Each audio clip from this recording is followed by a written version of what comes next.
About 2 months ago, I had the absolute pleasure of heading down to Mudgee in order to try out what some of the most beautiful wines. The first winery I actually went to was the Low Family Wines. When my wife and I ended up going there, going to a fundraiser for the Greg Malouf Foundation, they had been generous enough to supply the wines for the event, and it started a love for that particular winery and the entire wine region of Mudgee in general. So a big thank you to the Low Family Wines for putting Mudgee onto my wine radar. The two major wines from this particular winery are the white gold and red gold wines. Next up is the Gilbert family winery. Phenomenal winery. The only issue I had with it was their best wines seem to have come from orange. Next up was Robert Stein. Some of the most beautiful, beautiful wine that I've ever tasted in particular. They have beautiful Bordeaux blends. And last but not least, just outside of Mudgee, in a place called Ralston, is the most beautiful, beautiful winery, providing, if not one of the best Blanc de Blanc sparklings I've ever tasted. Probably the best Blanc de Blanc I've ever tasted. It tasted like brioche bread and lemon tart. It was fantastic. The entire range here was just something to absolutely die for. I'd strongly suggest heading down to the Thibault Repair Vineyard. It is unbelievable, to say the least. G'day guys, welcome back to the Thirsty Mason. It's been a bit of a while. Today I'm in my echoey room again because I wanted to do a tasting where I get to sit down and just really focus on the wines. I feel like when I do a tasting, especially for something that I'm really quite excited about, I would rather not be standing up because I feel like I'm rushing myself. Again, if you don't have time to appreciate wine, like just open anything and then just drink that. Purely because I'm coming here to test out the quality of a certain flight, I want to sit down, I want to just enjoy myself. Now, my trip to Mudgee was absolutely phenomenal. I really, really enjoyed myself. And I hit up every single one of the wineries that I researched and I was quite excited about. The only vineyard that didn't have the opportunity to actually sit down and have a tasting with was the Huntington Estate. Now, Huntington Estate, due to COVID, ended up having issues with its cellar door and it just never seemed to recover. But they do still sell to the public through specialty wine cellars in Mudgee itself. I heard about this particular estate when I was at the Gilbert Family Wines Shiraz tasting. They held a specialty Shiraz tasting in the afternoon, and I got to speaking with a couple of the locals, and they strongly suggested, because I was there on a wine pilgrimage in general, that I have to try the Huntington Estate wines. In particular, their Cabernet Sauvignon, which is their, specialty. So I have made my own tasting. I figured I'd taste it on the channel so I can review it for myself and see exactly, what is the hype about.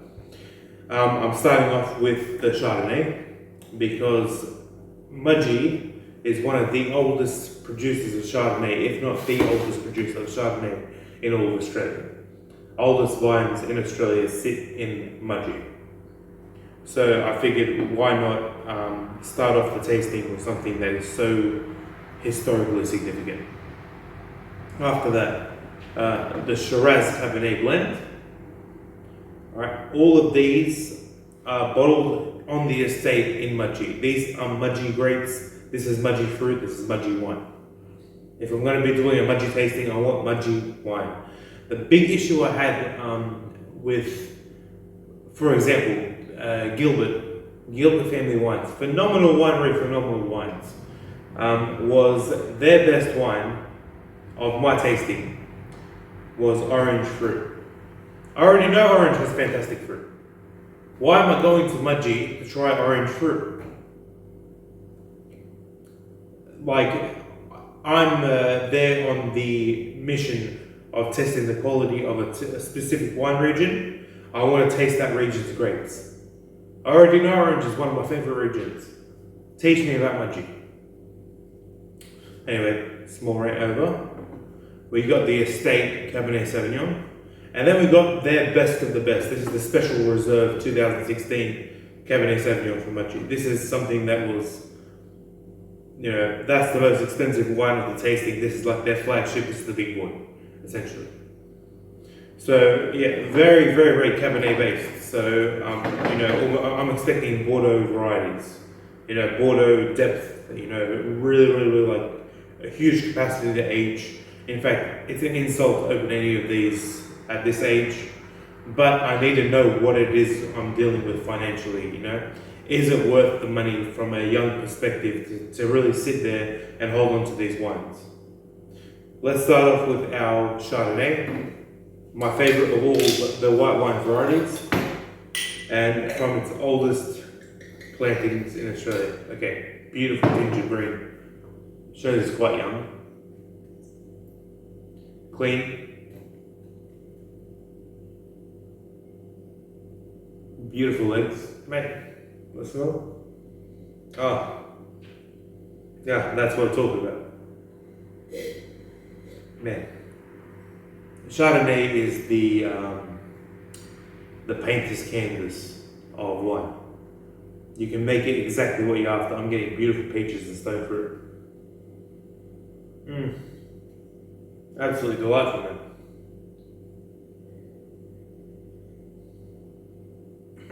Oh, that is delicious. Oh, that's deadly. Absolutely beautiful, man.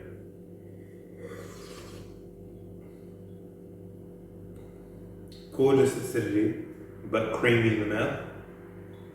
Like really like full cream milk. Covers the tongue beautiful. And the fruit's still alive. It's a beautiful one. It's drinking perfect now. I'd like to drink that in 40 minutes. Where it's, come up to temperature just that little bit more, But you're talking 13.4%. It's a strong wine.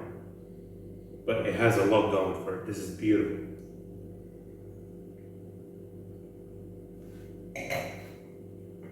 Oh, that's delicious.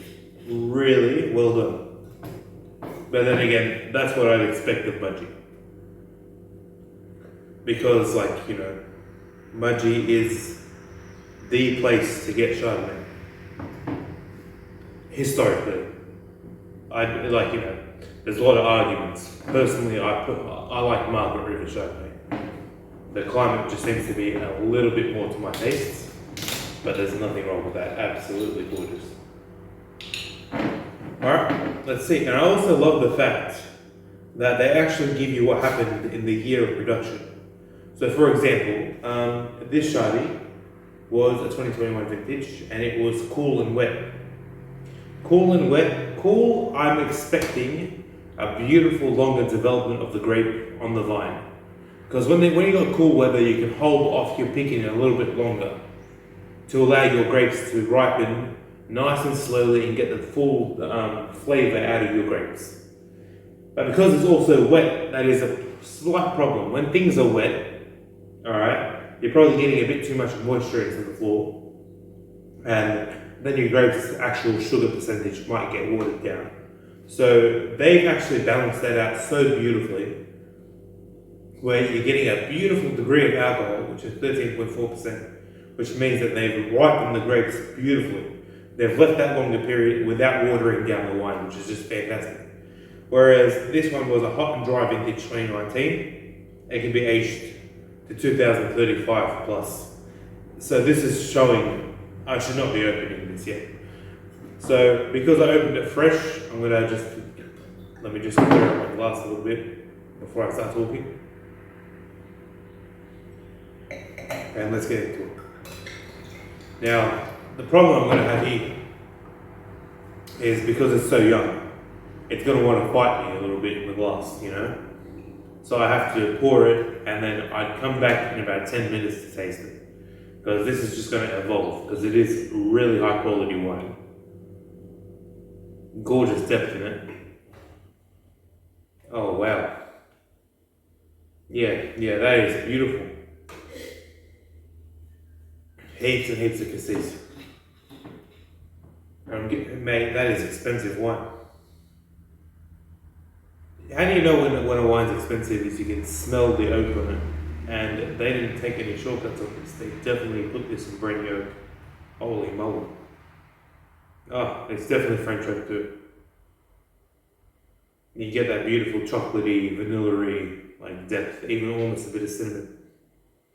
Wow, that is just gorgeous.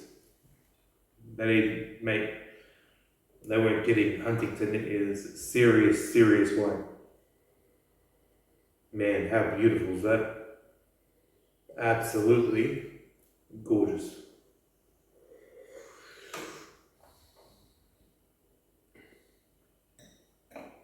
It's young.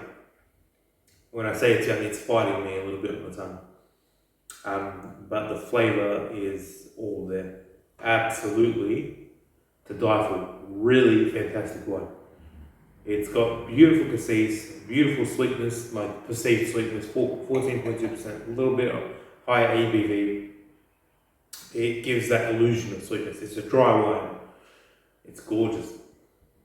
Oh wow.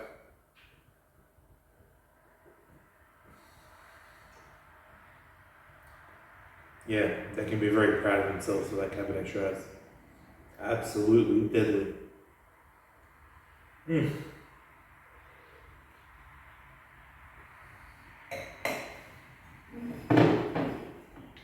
Man, that tasting so far is phenomenal.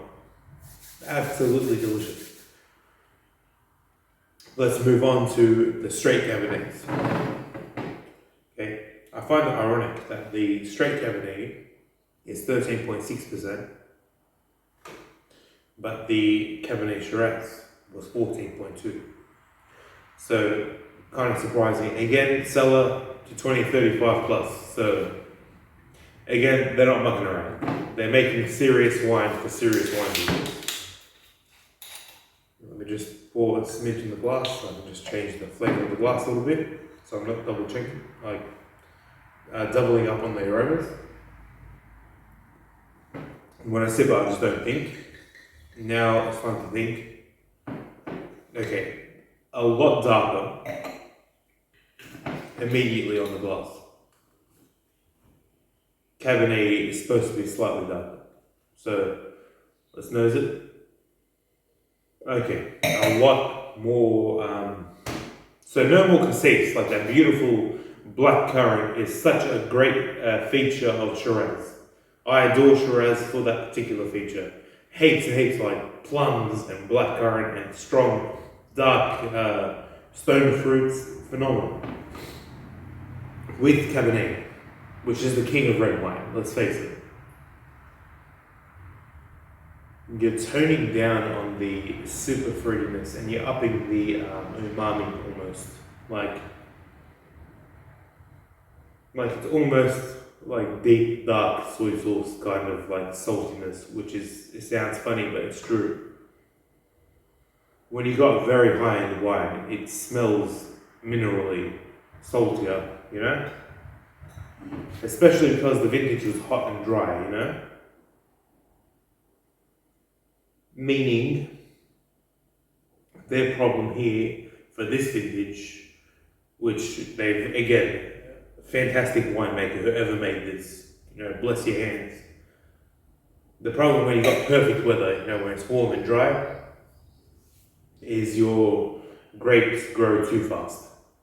And when your grapes grow too fast, it doesn't have time to ripen and properly develop all that beautiful, beautiful complex flavor. When you, how would I explain that? When you buy apples from the apple, like from the fruit shop, and you bite them the first day, and they're just super acidic and beautiful and crunchy and sweet. Let them sit for 3 weeks, and they start to wrinkle up, and they start tasting floury and powdery. That's exactly the same thing that happens with grapes. The longer they sit on the vine, the more they're going to like become older, and like it'll taste slightly off. You don't want to have it, you know, the ugly fruit that sits in the bowl for weeks and weeks and has the powderiness and the nastiness. You want to have to really, really, really police how you're going to water your vines and how you're going to keep them cool in order to produce a half decent wine with half decent acidity and structure, because this has been properly policed and looked after in the vineyard, then it is reflected in the glass now. Absolutely gorgeous. Almost smells like a dusty room. Like not dusty, like an older room, like a vintage.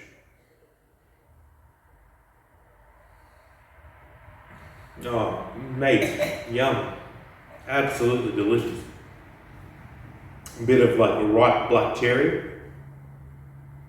And again, they're not taking any shortcuts on the oak. I'm getting that beautiful spice from the timber. But no like big heavy black pepper.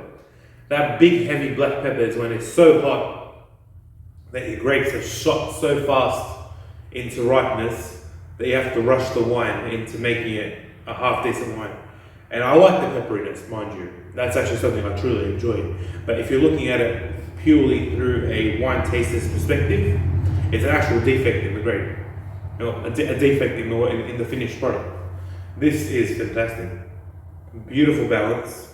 It's a young wine. It's drinking beautifully now. Meaning it can be drank now or it can be drank 10 years, 20 years from now. It's fantastic.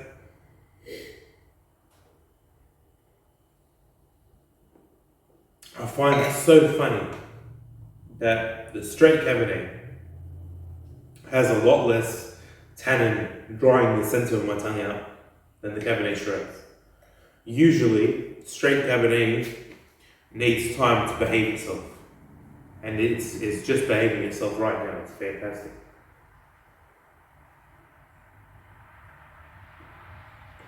That's delicious. Fantastic. If you're into fruitier red, you have to go with the Cabernet Shiraz. If you're into like elegantly done Cabernet Sauvignon, where you want to taste the gentle spice, you want to taste the black cherries, you want to taste the cleanliness of the wine. Like, you have to be a real connoisseur to enjoy this Cabernet Sauvignon. It doesn't leap at you from the glass. Give it enough time to sit in the glass. It will just constantly develop and evolve, and it's not as generous as this. When I say generous, I mean when you pour the glass, it gives you plenty to talk about, plenty to think about, plenty to taste. This, you have to brood on it. Sit by the fire, have your cheese, and just sip on it and let it evolve in the glass. Hold your hand on it a little bit and let the heat of your hand warm the wine, and then change it constantly as you're undertaking your tasting. Fantastic. Absolutely beautiful so far. Honestly, Huntington Estate, if you guys haven't ever watched this video, just understand my absolute admiration for you. Absolutely beautiful. You're showing the Mudgee region proud at the moment. Absolutely fantastic, fantastic one. Fantastic. Let's move on to the big boy, the Special Reserve. I'm considering the previous bottle. I can't imagine how they're really amping it up to the next level. I'm assuming they're undertaking a couple of different techniques in the winemaking process. Maybe let me just clear out the glass.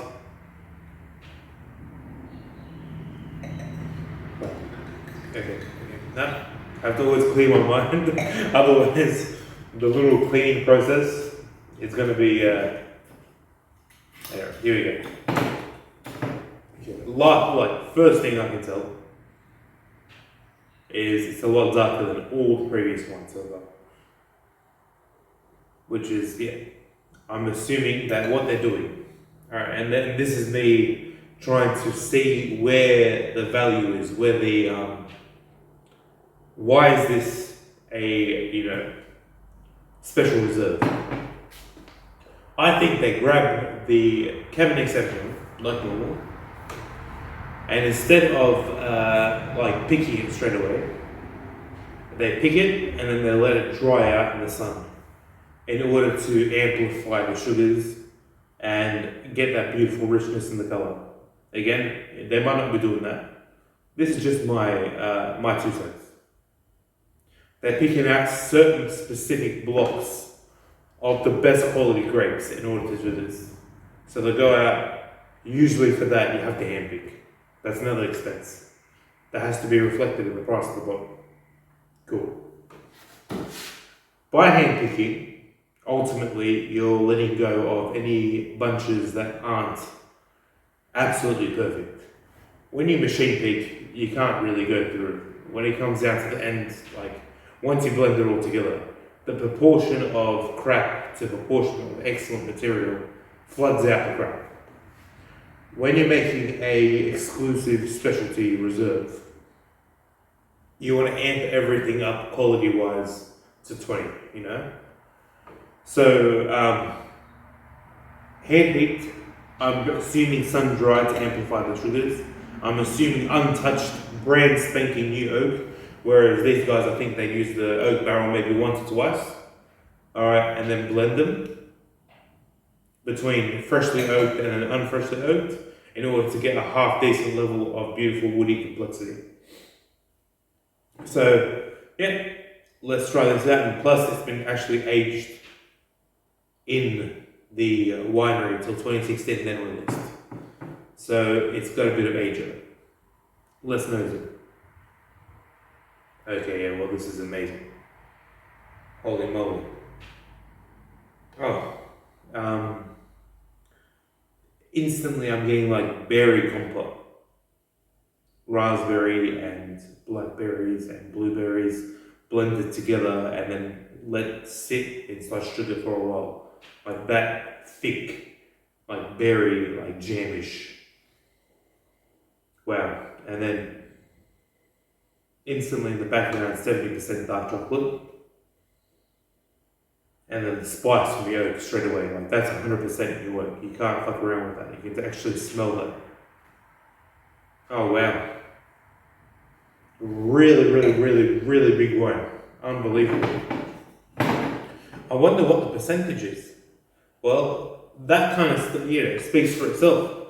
Because they let it sun dry, again, my own theory, it went from 13.6% to 14.5%. It nearly raised the full percent. That's heavy duty. You think of 1% and who gives a shit? It's a major, major difference. That means that the base sugars of the grapes have been amped up heaps. Alright, that is, again, like attention to detail. Wow, absolutely phenomenal. Alright, let's taste.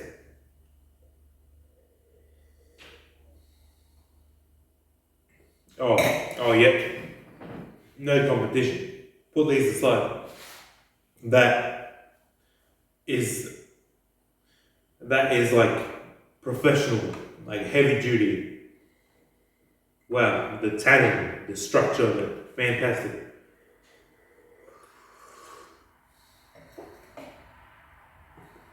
Yum. You drink it and immediately your whole tongue just dries. From the center out to the edges. Yum. And then no bitterness, nothing. It's a gentle sweetness that radiates from the center of your tongue out, sits on your tongue for a long period of time, sits there and just talks to you for out I'm sad to take another sip because as I'm talking, the flavors in my mouth are just constantly developing. This is fantastic, fantastic wine.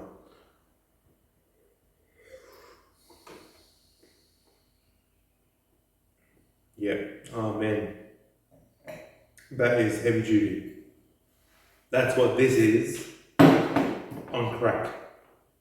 Absolutely wonderful one. Deadly one.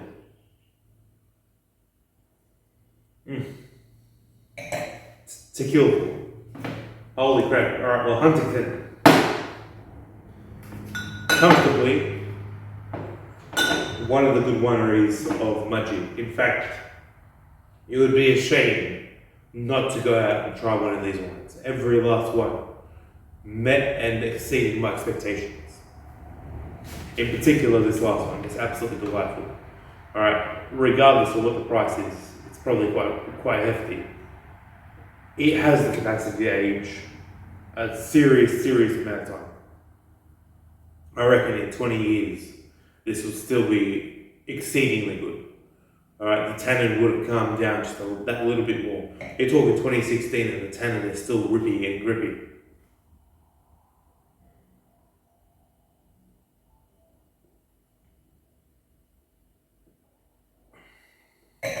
Unreal.